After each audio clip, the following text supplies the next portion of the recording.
नमस्कार मित्रांनो. मुस्लिम इतिहासात विशेष म्हणजे इस्लामच्या उदयाच्या वेळेस मोहम्मद पैगंबर ज्या वेळेस मक्केहून मदिनाला गेले आणि त्यावेळेस एक लढाई झाली. त्या लढाईला बद्रची लढाई असं म्हणतात. खरं तर मोहम्मद पैगंबरांना जेव्हा साक्षात्कार झाला, जेव्हा अल्लाने त्यांच्यावर वरदहस्त ठेवला आणि अल्लाने त्यांना त्यांचा लाडका प्रेषित बनवलं आणि मग त्यांच्या मुखातून जी वाणी निघाली ती वाणी त्याने लोकांना सांगितली आणि हळूहळू त्यांना शिष्य भेटले, जे शिष्य पुढे मुसलमान म्हटले गेले. पण जेव्हा पैगंबर यांनी मूर्तीपूजा करू नका, दुसरे देव मानू नका आणि अल्लाची फक्त इबादत करा असं म्हटलं, त्यावेळेस मक्कावासीय मूर्तीपूजक आणि मोहम्मद पैगंबर यांचं भांडण सुरू झालं. मग मक्कावासी जास्त त्रास देत असल्यामुळे मोहम्मद पैगंबरांनी त्यांची काही शिष्य यांच्यासोबत जाऊन ते मदिनेला निघून गेले आणि मदिनेला गेल्यावर तिथले जे अन्सार होते त्यांच्याशी त्यांनी मैत्री केली आणि ते अन्सार आणि मुस्लिम यांची दोस्ती झाली आणि मग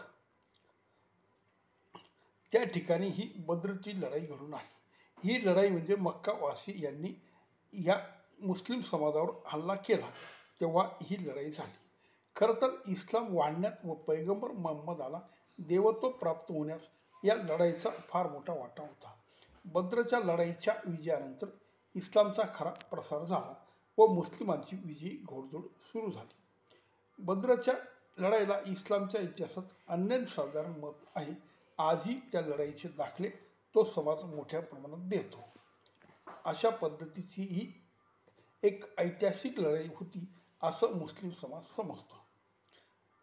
खरं तर त्या काळच्या सौदी अरेबिया या वाळवंटी प्रदेशामध्ये फारशी लोकसंख्या नव्हती, कारण पाण्याचं दुर्भिक्ष.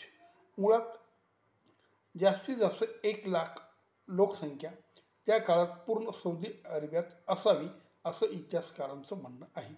त्यात मक्केमध्ये 4 किंवा 5,000 लोक राहत असतील, तसं मुस्लिम इतिहासात मक्कावासी 20,000 लोकसंख्येचे होते असं म्हटलेलं आहे, पण ती अतिशयोक्ती वाटते. खरं तर सौदी अरेबियामध्ये 1,00,000 लोकसुद्धा नसतील, फार फार तर 50,000 असतील असं काही इतिहासकारांचं म्हणणं आहे. कारण त्या ठिकाणी राजेशाही नव्हती, त्या ठिकाणी सरंजाईशी नव्हती, त्या ठिकाणी आजच्यासारखी लोकशाही नव्हती, कुठलीही व्यवस्था त्या ठिकाणी नव्हती. कारण वाळवंटी प्रदेश नसल्यामुळे आणि पाणी नसल्यामुळे पिकं आणि बाकीचं व्यापार हा फारसा प्रकार नव्हता. तेव्हा अशा प्रदेशात लोकसंख्या राहू शकत नाही. तर ह्या लढाईमध्ये मुस्लिम आणि अन्सार यांच्याकडून 300 लोक होते असं ते म्हणतात, पण तेवढी लोक नसतील. आणि मक्कावासीकडून 600 ते 700 लोक होती, म्हणजे एकूण 1,000 लोकांमध्ये ही लढाई झाली. पण या लढाईला एवढं ऐतिहासिक महत्त्व का प्राप्त झालं?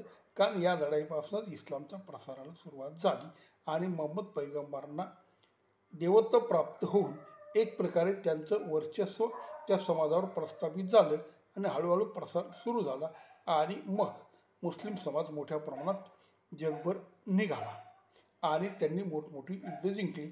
म्हणून या पहिल्या बद्रच्या लढाईला फार महत्त्व आहे. तर एकूण जर लढाई असं म्हटलं तर आपल्याकडे मराठा आणि अफगाणीमध्ये पानिपतची लढाई झाली. त्यावेळेस कमीत कमी 1 ते 1.5 लाख सैन्य त्या लढाईमध्ये होतं. किंवा पहिल्या आणि दुसरं महायुद्धाच्या वेळेस साधारण सैन्य जर धरलं तर 20 ते 30 लाख सैन्य असेल आणि ती लढाई चांगली 4-5 वर्षे चालली. त्याचप्रकारे नेपोलियन बोनापार्ट आणि इंग्लंड यांच्यामध्ये फार मोठमोठ्या लढाया झाल्या. यांना खरं लढाया म्हणतात, कारण बद्रच्या लढाईमध्ये 1,000 लोक जास्तीत जास्त आणि मुस्लिम समाजाकडे 2 घोडे, 7 उंट आणि काही तलवारी होत्या. बाकीचं लाठ्या काट्यावर ही लढाई करण्यात आली आणि या ठिकाणी 100 लोकांच्या वरती कोणी फारसं बळी गेलं नाही.